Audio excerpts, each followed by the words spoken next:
Assalamu alaikum. This is Pratusha Burwal welcoming you all to the English news from BTV Chattogram. Let's begin with the headlines. Counting underway as voting in Dakshu elections concludes.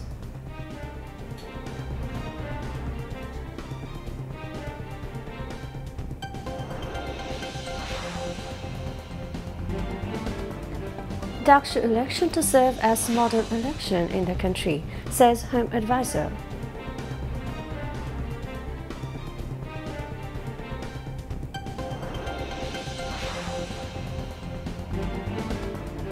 Testimony in Crimes Against Humanity case of July-August mass uprising against Sheikh Hasina and two others held for 14th day.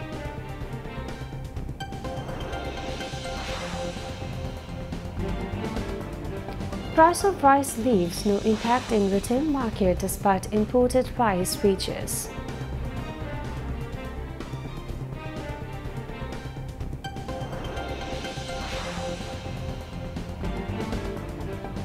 Nepal's Prime Minister KP Sharma Oli and President Ramchandra Paul stepped down following deadliest protests over alleged government corruption.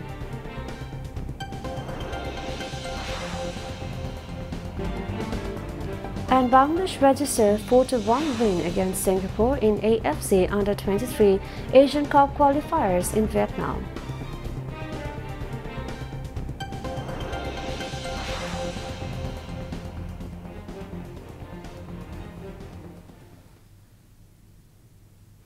Viewers, those were the headlines and moving on to the details. The voting for the Dhaka University Central Students' Union Dakshu elections has concluded. Counting of votes is currently underway. Voting started at 8 a.m. and continued till 4 p.m. Voting took place at 810 booths across 8 centers. Earlier in the morning, voters stood in line at polling stations enthusiastically, casting their votes for their preferred candidates. Adequate security measures have been implemented on campus in connection with the voting. Together with students, there is a festive atmosphere among the candidates regarding this election held in a festive mood. The Dhaka University Central Students' Union Dakshu election will serve as a model election in the country, says Home Advisor, retired Lieutenant General Jahangir Alam Chaudhry. He made the remark today after a meeting of the Advisory Committee on Law and Order at the Secretariat.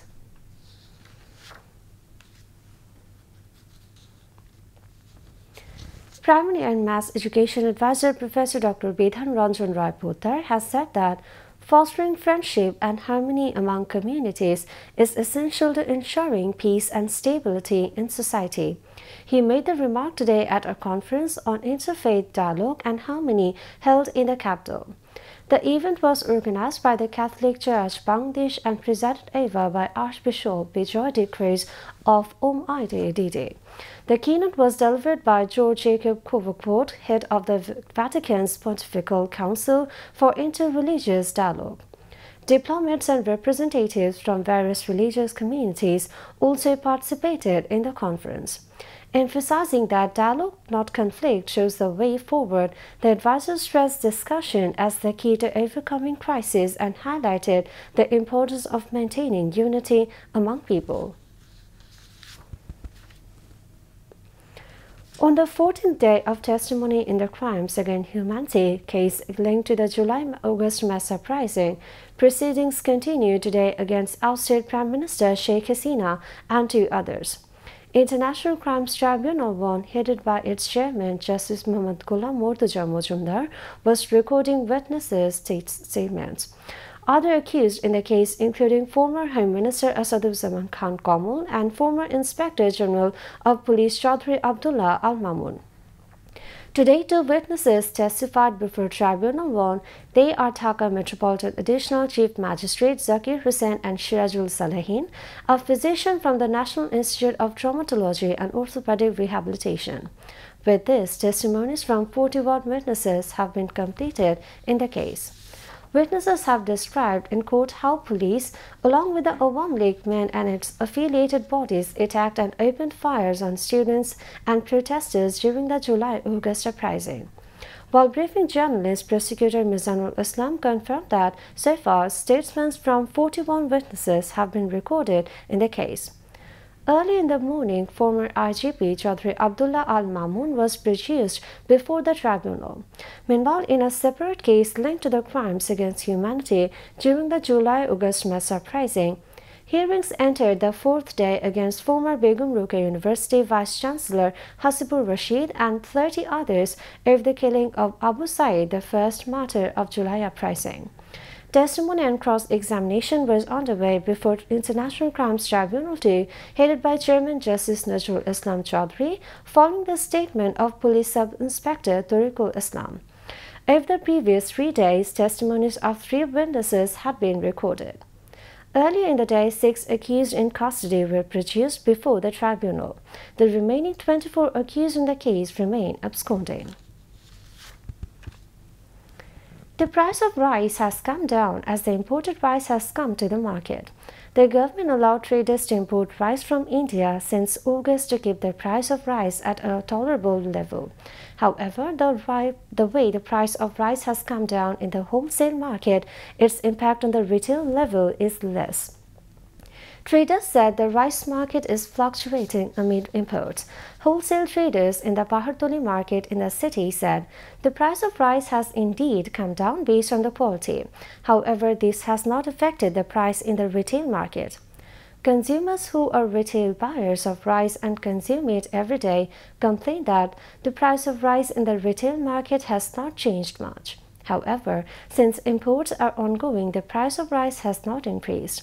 They urge to monitor the market to ensure the benefits of rice imports reach the general consumers in line with the wholesale market. Now, international news.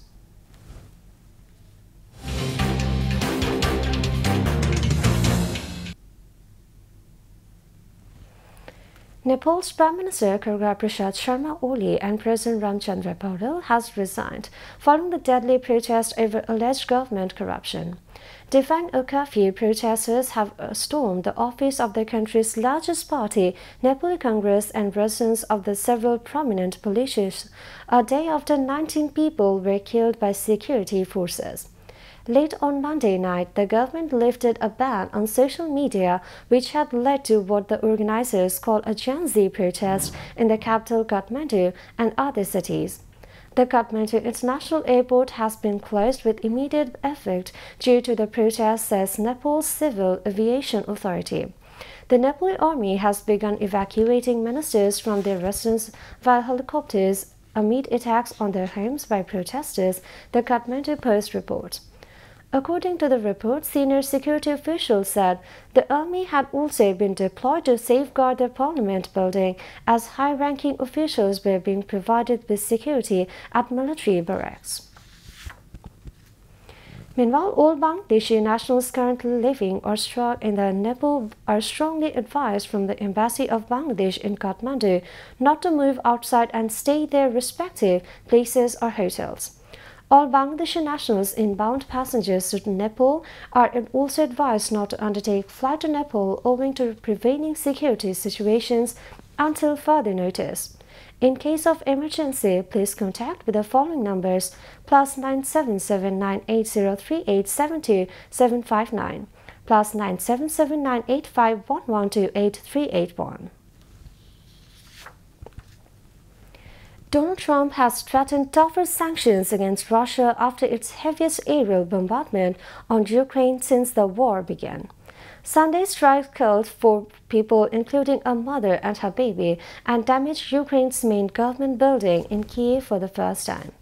The attack, which Ukraine said involved at least 810 drones and 13 missiles, has led to growing calls for stronger Western actions after President Vladimir Putin.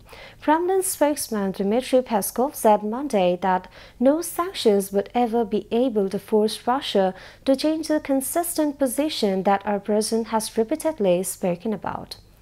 Speaking to reporters after the bombardment, the U.S. president said he was not happy with the whole situation. Trump has previously threatened harsher measures against Russia but not taken any action when Putin ignored his deadlines and threats of sanctions. Back to national news. A hearing on public services was held at the initiative of the Upazila administration in Kushumpura Union of Poti Upazila of Chattogram. Deputy Commissioner Farida Khanum was present as the chief guest in the hearing held at the Kushumpura Union Parishad premises today. Presided over by Upazila Nirbahi Officer Farhanur Rahman, Additional Deputy Commissioner Sajid Rahman Jadid, Acting Chairman of Kushumpura Union Shakfat Abir, officials of various government departments of the Upazila and people from all walks of life of the Union were present on the occasion. The speaker said the government is determined to ensure government services for the people. 21 problems were immediately resolved after listening to the statements of service seekers from various unions of the Upazila in the hearing.